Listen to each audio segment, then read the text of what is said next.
All right, guys. So I really don't know where to start with this video, man. Somebody made the comment yesterday bringing up Gloku's video. And this is not a negative video in any way, shape, form, or fashion. But they were bringing it up to mention, what he was saying about there not being a sequel to Kakarot and how the Dragon Ball Z Kakarot DLC could go into Super and things like that. And I guess the point of this video is really to point out that, guys, we've been talking about this same stuff on the channel for years. And I understand a lot of people are new to the channel. So if you are new, subscribe to the channel, man. We are almost, I just realized this, guys, we are approaching 30,000 subscribers. And I haven't been thanking you all for subscribing to the channel and things like that. But gosh, man, it is much appreciated. Thank y'all so much for that love and support. So in Gloku's video, guys, he talks about how Dragon Ball Z Kakarot, the way that it's set up wouldn't make sense for a super sequel, and the route that Dragon Ball Z Kakarot is going as far as DLC. And I did a video previously right here, go check that video out, talking about this exact same tweet that DBS Hype sent out. Now, I did this video 2 weeks ago. Now, Gloku's video was about 6 days ago. So, yeah, y'all got to go check out my videos, man. Subscribe to the channel, turn on notifications. So DBS Hype sent this tweet out. Got a little bit of news. DBZ Kakarot will receive multiple DLCs in the future covering all kinds of different storylines. Basically, the game will get the Xenoverse 2 DLC type treatment. Lots of Kakarot content coming. And this is not including, or this is including the recent Season 2 DLC stuff. Now, after the third DLC, they did say that they weren't going to do any more DLCs. They didn't have any plans on doing any more DLCs. Now, what I want to do, I missed the bear hat. I still got the bear hat. I want to play this excerpt from one of my older videos. Now, I did this video over a year ago, June 12th of 2021. Just letting y'all know. Just letting y'all know. So y'all don't, yeah. So let me play this real quick, and we'll be right back. How the door is wide open for Dragon Ball Super to enter, possibly through, hey, they could change their mind on the deal, on some new DLC. They can do a sequel. All of this is a very real possibility. I'm going to be covering why in today's video. So without further ado, let's go.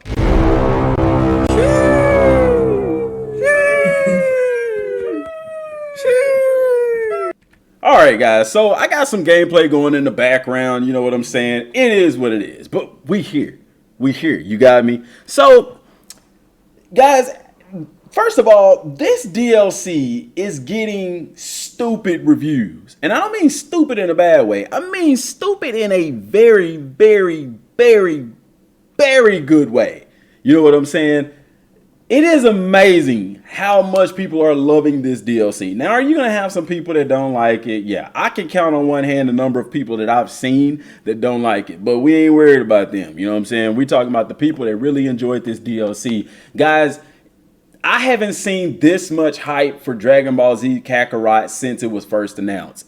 And that's a good thing, because if more people are playing this and stuff like that, this is huge, because Bandai's going to take notice and they're going to say, you know what, let's give them another DLC. That is even though they say it's not, they don't want to do the more DLC, they don't have plans for it. Guys, plans change all the time. You see what I'm saying? Now, if sales of this DLC go high like this, they're going to be like, hey, give them another one.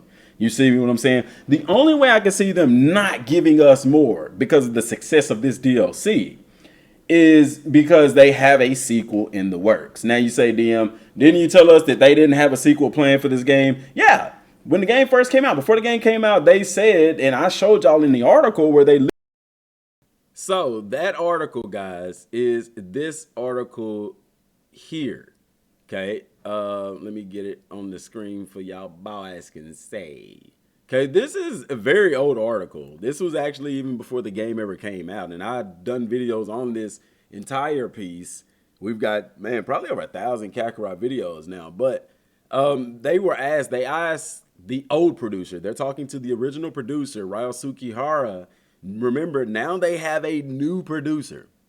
Things are changing. They're going in a different direction. Daisuki is now the producer for Dragon Ball The Breakers. Yeah. Anyway, so they ask him, do you think this game could be the beginning of a franchise, considering that Dragon Ball Saga is very long and there's likely room for several games? Or you're working on Kakarot as a standalone game? And he said, at the moment, we're thinking of it as a standalone game. Okay. That's the article that I'm referring to in this video. Let's get back to this real fast.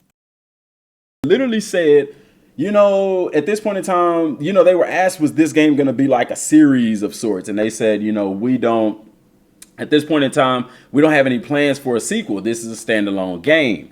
Now, there's an issue with having a sequel. And now, first of all, do I see them doing a Dragon Ball Super game? Yes, Bandai will eventually do a Dragon Ball Super game. Now, will it be a sequel to Kakarot? That's where it gets difficult. The reason why is because Dragon Ball Super, guys, is very linear. There's not a lot of exploration kind of things, a lot of drawn out things like it is in Dragon Ball Z. So as far as like trying to tell a story, there would have to be a lot of filler stuff from whoever's developing the game, be it CC2 or whoever. All right, so as you can already tell in this video from June of last year, that I've already covered two major things. Number one, even though Bandai had told us at the time, and they did even put out a tweet basically saying that there wasn't going to be any more content planned for Dragon Ball Z Kakarot, yet and still, and I've done videos on it. People was asking, they're going to do more, And we had to, and I even said in those videos, we have to go with what they're telling us. They're telling us they're not doing anymore. But yet and still, in this video, I'm telling you that, guys, plans change all the time. And cuckoo, kachoo, not only are we getting Season Pass 2, that rhymes, but there's going to be even more content down the road. I have done a plethora of videos on the Kakarot topic where we're talking about, potential stuff with Android 21, talking about stuff with Banyu. I even do talk about a few things with Super, and I'm going to get into that here in a second. Stuff with GT, like, guys, Toa and Mira. And then, guys, all of this stuff was done months ago, almost over a year ago. They even confirmed the new producer here on this video here. That was almost a year ago. That all of this stuff that I was talking about was said well before this tweet came out. So our speculations are once again like, bro, we killing it on these speculations. We always have on this channel, man. And so what I want to do now is go to another older video. Now, it's not as old as the other one. This one is from December 24th, Christmas Eve. Yes, your boy grinding on Christmas Eve of 2021. So this one was a little bit less than a year ago, but I want y'all to listen to this. And in this video, I am actually talking about the Dragon Ball Z Kakarot sequel and my thoughts on that. So let's listen to that real fast. Viewer, if Dragon Ball Z Kakarot would be a standalone game, the producer said at the moment we're thinking of it as a standalone game. Now, that key phrase, at the moment, we're thinking this as a standalone game. Will Dragon Ball Z Kakarot see a sequel? I personally, guys, after observing everything, I don't believe that we will see a sequel to Dragon Ball Z Kakarot. However, we will see another game that's pretty much just like it. Only thing, they won't call it a sequel. Perfect example of this is Spider-Man for PlayStation 4, The Amazing Spider-Man. After that, guess what comes out? Spider-Man Miles Morales. And a lot of people thought that Miles Morales Spider-Man would be a sequel, but they said no, it's not a sequel, it's a standalone game. Yet, the game plays just like the regular Spider-Man, looks just like the regular Spider-Man, behaves just like the regular Spider-Man, but it's not a sequel. I believe that there will be a Dragon Ball Super game that's based just like Kakarot is, but it's not going to be considered a sequel. Well, DM, y'all ask me, why is it that I feel that it won't be a sequel, but we'll have another game that's pretty much quote unquote a sequel? Well, the reason why I don't believe we'll get a sequel to Dragon Ball Z Kakarot, but we will get another game that's pretty much a shadow of Dragon Ball Z Kakarot, be it Dragon Ball Super, is because of the way that Dragon Ball Z Kakarot ends. When they want to do a real Dragon Ball Super game, they are not going to be able to pick up where Dragon Ball Z Kakarot left off. The reason why is because a lot of things that happen in Dragon Ball Z Kakarot would completely throw off everything that's happening in Dragon Ball Super. For example, and just looking at the base game, the DLC, stuff like that, Frieza's still alive. Even in the base game, let's look at the base game only. Cell is still alive. A lot of the people have been wished back with the Dragon Balls. They are still alive. And that doesn't go with what Dragon Ball Super has going for it. Now, there are some elements that leave the door wide open for Dragon Ball Super, and that's in the third DLC with Trunks, because we know that in order for Goku Black to even show up, Beerus and the Supreme Kai doesn't exist in that timeline, and that happened with the fight with Dabura, because Dabura kills Supreme Kai, thus killing the God of Destruction for that particular time frame. So be honest, guys. Like, do you care if it picks up where Kakarot left off, or do you want a Dragon Ball Super game that's true to the anime and the manga adaptations? Let me know in the comment section down. So y'all pretty much get where I'm going with this. Like, and this is why I haven't done so much a reaction to Globku's video, because guys, I have already been discussing these same things for over a year. And it's nothing in a negative way at all. No, not at all. But I've already stated these things, and it's really interesting going back, listening to my older videos and seeing how things have played out with Dragon Ball Z Kakarot. We're in a situation now where, based off of what happened with, for example, that the stuff is true, guys. A sequel doesn't make sense because there are people alive in Kakarot that it wouldn't make sense for the story of Dragon Ball Super. And I've said that several times. And yeah, there were times I did talk about a Dragon Ball Super game and things like that. But I think that was the most recent one I've done about it, where I came to the conclusion that a Dragon Ball Super game doesn't make sense. I think even me and Kenzaru in the video that we did together kind of discussed those same things. And he brought up the point about the different locations and stuff. I asked him, does he think that they would do a super sequel? And he brought up the thing as well about the different locations and stuff.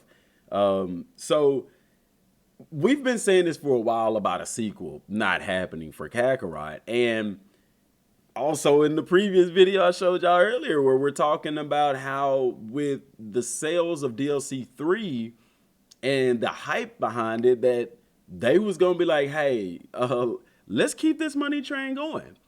And we've already, I'm telling you ahead of time, on this 18th day of November 2022, we've already done videos on the channel discussing Banyu. We've discussed Android 21. We've discussed Toa and Mira. We've discussed the movie villains. And guys, Kenzaru, also, me and him talked outside of the video, and he's alluded to a DLC based off of the movie villains. So the possibilities are there, and with this tweet and this information, we can almost confirm that these things are going to go on in some way, shape, form, or fashion. Now, the Goku Black thing, you know, because yeah, before they said this is a Dragon Ball Z game, but that was during the reign of the previous producer. Now that you have a new lead producer on staff, things change, guys. Money changes things. Changing in personnel changes things. All of these different directions can change, and things have changed. The stage is perfectly set for Goku Black to show up. They didn't give us Dabura and the Supreme Kai in Trunks' timeline just to give you an extra in-game boss. Let's be honest, that wasn't necessary. Every move that they've made thus far has been closely calculated. So I find it extremely hard to believe that they've done all of that because, guys, the only way that you know that Goku Black is able to show up is due to the fact that the Supreme Kai was killed by Dabura, Trunks achieving Super Saiyan 2. Like, the real fans of the series know those things. You know what I'm saying? Somebody new to it probably wouldn't understand that, but that's a shot at us guys who have been in the Dragon Ball universe for some time now. And like I said, I don't think they just did that just to give us a special in-game boss. They are telling us there's more to come. Also because of the fact that at the end of the Trunks DLC, there's not much, like, it's like there has to be more. You see what I'm saying? The stage is set perfectly for them to pick up on that DLC and add Goku Black, okay? New producer, new rules. It's a new ball game at this point. You know what I'm saying? Before, yes, we were right that they weren't going to do any super content. I know people bought up at that time. People bought up Super Saiyan God Vegeta, but guys, that's just a retcon. I mean, it's one of those deals. It's a loophole. He's able to go Super Saiyan Blue in the Fukasu no F movie, which was a Dragon Ball Z title. And if he's able to go Super Saiyan Blue, he has to thus first be able to go Super Saiyan God. We've discussed that. People will argue us to death about that, but it is what it is. Okay, and then also even with the Trunks DLC with Dabura and them, even though they talked about it in the Dragon Ball Super manga, yes, they did. Guys, it is a flashback that occurred during the era of Z, therefore another loophole that allowed them to put that into the game and not break the Z code. However, going forward, I don't think that's the case anymore. I think they just going to straight up deliver us Dragon Ball Super content. And in actuality, it's probably one of the best routes to go. However, don't think that it's going to be all Dragon Ball Super because there are still storylines in the main game that have yet to be explored. And like I told y'all in that previous video, whenever because of the way that Kakarot is set up, it doesn't make sense for them to go into Super full-fledged because they've actually used the things that have happened in the main game for the DLCs. For example, with Golden Frieza. Because we revived the Ginyu Force and they were alive, they built on that. So you didn't see Tagam and them, and you didn't see those guys in there because they used the Ginyu Force instead. You get what I'm saying? It's one of those deals where, like Akira Toriyama talked about Kakarot before it came out, and he put out that quote saying that it's a living, breathing world. Okay, and Kakarot is going to build on that. However, with DLC, there are different avenues that you can go. Like, for example, Goku Black can perfectly happen just fine the same way it did in Super, because of the fact that in the DLC 3, there's nothing that didn't happen that didn't really happen in the anime and the manga, if you get what I'm saying. Now, when it comes to the other DLCs, Bardock is one that'll be unfazed by that. You know, if they do the movie villain DLCs, you know, Toe and Mira with Xenoverse brought them back. They can use those same things because you run into the issue now where Goku and Vegeta are Super Saiyan Blue. So if you include them in any of the DLCs, those transformations are also going to be included. So now it makes it difficult for them to do a movie villain DLC because you have Adult Gohan, you have Super Saiyan Blue, Goku and Vegeta. So the only way to do a DLC like a Broly, like a Cooler, like a Garlic, the Garlic Jr. saga, you have to implement. You could go the route of using the time machine, but it's going to throw things off. Bardock doesn't face that issue because you're basically going back in the past, and Bardock is the main character. You're playing with him and things of that nature. It also opens the door for a possibility of some kind of a Broly type DLC where we say, hey, who was that kid with Kakarot? Baby Kakarot, that's Broly? Hey, who's that guy? What's his story? You see what I'm saying? It also opens the door for Dragon Ball content. Oh, Goku is a kid. We completely forgot about that. Hey, what is his story? What happened with him growing up? You see what I'm saying?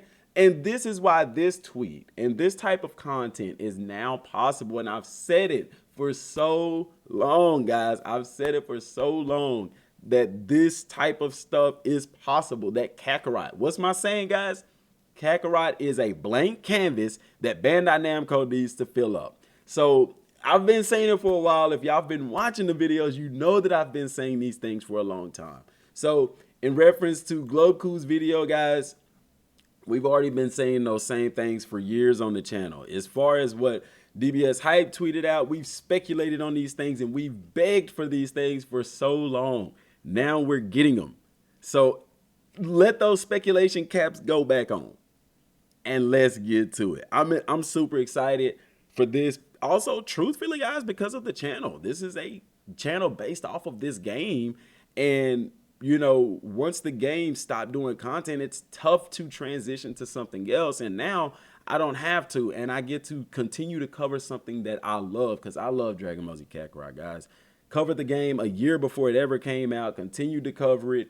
Grew the channel. Had some ups and downs that I feel like hurt us more than helped us. Got busy with life and didn't upload as much and things like that. But guys, with this stuff coming out, man, that's hope for the future of this game. And I'm crazy excited for that because I genuinely care for the game. You know, the channel is built off of it, just being realistic, you know. So I'm super excited. Let me know what y'all think down in the comment section down below, man. Till next time, y'all. Thanks for watching. Peace.